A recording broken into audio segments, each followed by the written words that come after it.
Alô, queridos irmãos, amigos, muito bem-vindos para mais uma apresentação de uma forma especial, cordial bem-vindo também para os novos inscritos nesse canal. Estamos apresentando uma série de estudos sobre o tema Família Feliz. Se você não assistiu os primeiros dois estudos, eu recomendo que assista primeiro para ter então a continuidade desse tema. A Bíblia diz: seja bendito o teu manancial e alegra-te com a mulher da tua mocidade. Deus planejou uma vida conjugal feliz, repleta de alegria. Nós vimos que Deus nos planejou, Deus sempre nos amou, Deus nos formou, Deus formou o nosso espírito, Deus nos deu a lei interna, Deus nos deu a consciência, Deus nos fez nascer e Deus nos deu uma missão. E nós vimos que a nossa vida pode abençoar o bebê durante a gravidez já. Vimos que a palavra filho significa alegria ou vida de casa, e a nossa atitude para com a gravidez vai afetar três áreas da vida: a questão de ele se sentir aceito, a questão da sua sexualidade e a questão da sua afetividade. O feto participa das experiências do mundo exterior já desde os primeiros momentos de vida. A vida emocional do feto, ainda no útero, o feto recebe influências que poderão marcar a sua vida para sempre. O feto escuta a voz materna e paterna, os sons internos e viscerais da mãe, como a digestão sendo realizada, os batimentos cardíacos, a circulação sanguínea, o ressoar do sono materno, a sonoridade do mundo externo que lhe chega abafada, porém bem audível. Então Deus colocou dentro do coração da pessoa, dentro da mente da pessoa, as suas leis. Elas precisam ser reforçadas já durante a gravidez, mas especialmente também nos primeiros meses e anos de vida. E a Bíblia mostra: alienam-se os ímpios desde a madre, andam errados desde que nasceram, falando mentiras. Então muitas vidas já estão sendo destruídas desde a gravidez e desde os primeiros meses de vida. Hoje chegamos então até o terceiro estudo, onde queremos falar sobre a comunicação com os filhos nos primeiros anos de vida.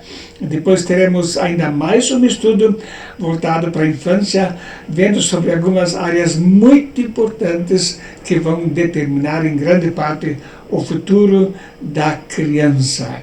Provérbios 20, 11 e 12. Até criança se dará a conhecer pelas suas ações, se a sua obra é pura e reta. Ouvido que ouve e o olho que vê, o Senhor os fez a ambos. Essa é uma declaração muito importante. Deus deu para a criança o ouvido para ouvir o que os pais falam e o olho para ver e observar o que os pais fazem. E a criança vai estar constantemente fazendo uma comparação entre aquilo que os pais falam e aquilo que eles fazem. Isso vai mostrar para se os pais são coerentes com aquilo que falam, ou se falam uma coisa, mas praticam outra coisa. O processo de comparação entre a lei de Deus implantada nela com o que ouve e observa. Então a criança ela tem certas verdades implantadas por Deus, ela constantemente vai comparar. É realmente aquilo que os meus pais e a minha família está praticando no dia a dia, e quando há incoerências, ela vai observar. Por exemplo, seu pai grita: não grite! Mas ele mesmo grita. Então a criança já vê que está sendo incoerente. Fala uma coisa, mas pratica outra coisa. Ou seu pai fala: não conte nada para sua mãe daquilo que eu fiz. Então o filho já está aprendendo.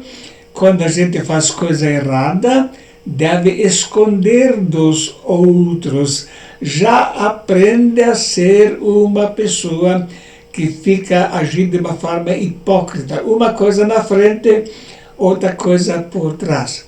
E isso entra em choque com aquilo que Deus colocou no coração da criança. Sim, essas conexões nervosas que realmente representam as convicções estão sendo alteradas, e uma criança perde muitas conexões nervosas primeiras da vida justamente devido a esse fato que os valores que Deus colocou não estão sendo reforçados, mas estão sendo negados. E a criança que desde pequena ouve, não conte para sua mãe, não conte para seu pai, aprende que deve ter uma vida dúbia, uma vida que é uma coisa na frente, outra coisa atrás, e já o seu caráter está sendo destruído. Então, uma escolha entre a alternativa divina e o exemplo que ela vê. A criança, como nós já vimos no estudo passado, já desde os primeiros meses de vida, está detectando e vendo isso é bom, isso não é bom. Mas quando ela vê constantemente o exemplo errado, então aquelas verdades vão sendo apagadas. A Bíblia fala sobre Abias, rei de Judá, e andou em todos os pecados que seu pai tinha cometido antes dele, e seu coração não foi perfeito para com o Senhor, seu Deus, como o coração de Davi, seu pai. Então ele observou os pecados do pai e fez a mesma coisa. Mas a criança tem alternativa de decidir. Então nós temos exemplo na Bíblia de filhos que seguiram o exemplo dos pais, mas também filhos que decidiram, eu não vou fazer aquilo que meu pai estava fazendo. Lemos, e o Senhor era com Josafá, porque andou nos primeiros caminhos de Davi, seu pai, e não buscou Balaíns. Antes buscou o Deus de seu pai, andou nos seus mandamentos, e não segundo as obras de Israel. Então, outro exemplo, Josafá, que seguiu os exemplos de Davi. Ele sabia o que era certo, Davi tinha reforçado esses valores, ele andou pelos caminhos que eram justos. Quando o casal está feliz, também na área íntima, os filhos costumam se identificar com o seu sexo biológico. É muito bom para o filho ver que a mãe se sente bem como esposa e mulher, e também como mãe, e o filho ver que o pai é um pai carinhoso, dedicado, e assim eles veem um relacionamento exemplar. E quando fazemos aconselhamento pré-nupcial, é tão gostoso ouvir quando a noiva ou o noivo dizem, o melhor exemplo que eu tenho é a vida de meus pais. Eu quero ter uma família assim também. Um pai carinhoso com a mãe é uma mensagem muitíssimo importante para os filhos. Como Theodore Hesburgh disse, a coisa mais importante que um pai pode fazer para os seus filhos é amar a mãe deles. Eu nunca vou esquecer, uma vez veio na escola uma aluna, eu havia dado uma palestra para os pais sobre o relacionamento conjugal, então no dia seguinte o aluno veio para mim, me puxou para baixo, era uma criança pequena ainda, e disse, eu quero te contar uma coisa, diretor. Falei, ok, pode contar. Meu pai ama minha mãe. É, que bom, né? E como é que você sabe? Ontem à noite, depois da nossa reunião, eu vi ele abraçando minha mãe, dando beijo nela e dizendo, eu te amo. Como essa criança ficou feliz vendo essa cena de amor. Pais, é muitíssimo importante os filhos ver cenas de amor entre vocês, onde ficam sabendo existe um compromisso de lealdade, de amor entre o pai e a mãe.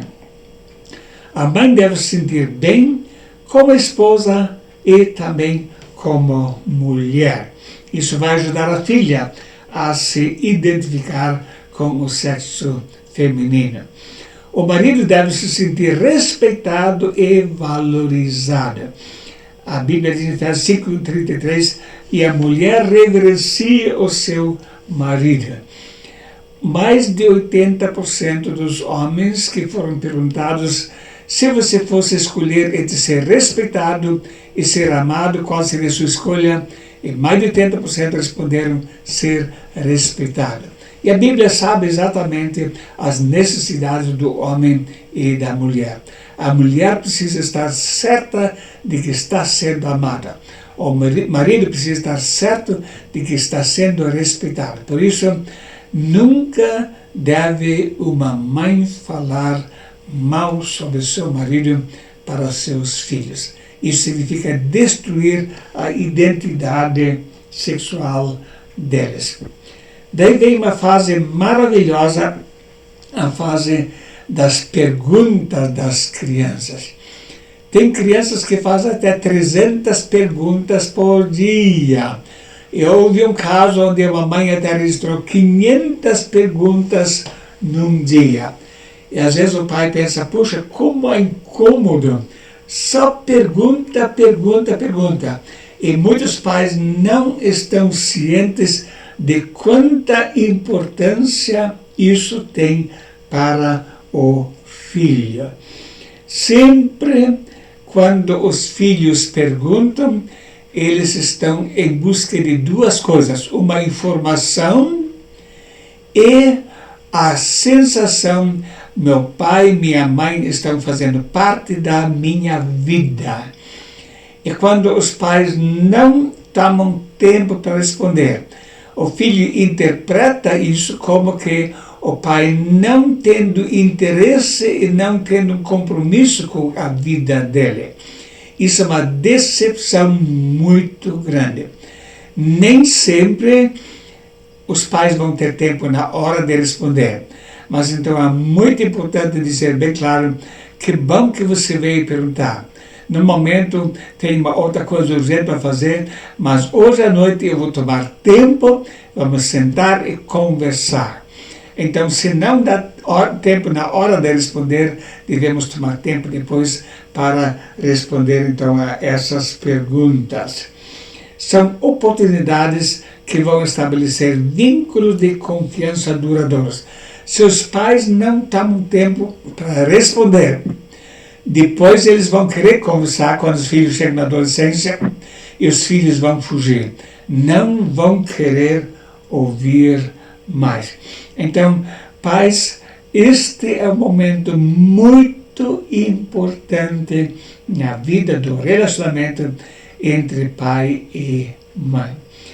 Existem, às vezes, perguntas às quais o pai não sabe responder. Toda vez, quando a criança pergunta, é importante saber em que nível ela deve ser respondida. Por exemplo, o menino perguntou para o pai, pai, o que é sexo? E o pai já tinha medo de que viesse uma vez essa pergunta. Então, tá bom, então eu vou explicar para você. Senta aqui, vamos conversar. E ficou durante quase uma hora explicando. Então ele disse, filho, você entendeu o que eu expliquei? Não, não entendi. Mas o que você não entendeu? É porque tem que preencher um formulário. E lá está perguntando sexo, F ou M. Ele só queria saber o que era aquela pergunta lá, se era masculino ou feminino. Então, o pai foi muito além daquilo que a criança estava querendo saber. Então, é importante perguntar, que bom que você fez essa pergunta? O que é que te levou a fazer essa pergunta? Então, o pai vai saber, olha, o nível de resposta que eu preciso dar é aquilo que ele está colocando ali. Em segundo lugar, é muito importante ser absolutamente honesto. Quantas vezes os pais falam mentira para seus filhos, especialmente na área da sexualidade? Nós não vamos precisar explicar tudo para uma criança pequena, mas aquilo que falamos deve ser honesto. Porque se nós falamos mentiras, depois os filhos vão descobrir. E depois eles vão procurar outras fontes, e muitas vezes fontes perversas, onde a criança é orientada de uma forma totalmente pervertida. É importante encorajar a criança a fazer perguntas E se tiver alguma pergunta que não souber, poder dizer, olha, vamos pesquisar junto? É muito bom que você veio para mim, vamos pesquisar junto, vamos achar juntos uma resposta para essa pergunta. Mas é muito importante tomar tempo para conversar com os filhos. A comunicação vai ser fundamental para o futuro. Hoje falamos especialmente sobre comunicação, porém, existem algumas outras áreas muito importantes na infância, sobre as quais queremos falar então no quarto estudo dessa série, Família Feliz. Agradeço muito por ter assistido a esses estudos e se tiver perguntas ou que quiser fazer algum comentário, esse é meu endereço eletrônico, peterunro2018@gmail.com. Estarei feliz em receber os seus comentários e também, eventualmente, responder perguntas. Que Deus o abençoe ricamente na sua vida familiar e que vocês sejam realmente uma família feliz. Muito obrigado e Deus o abençoe.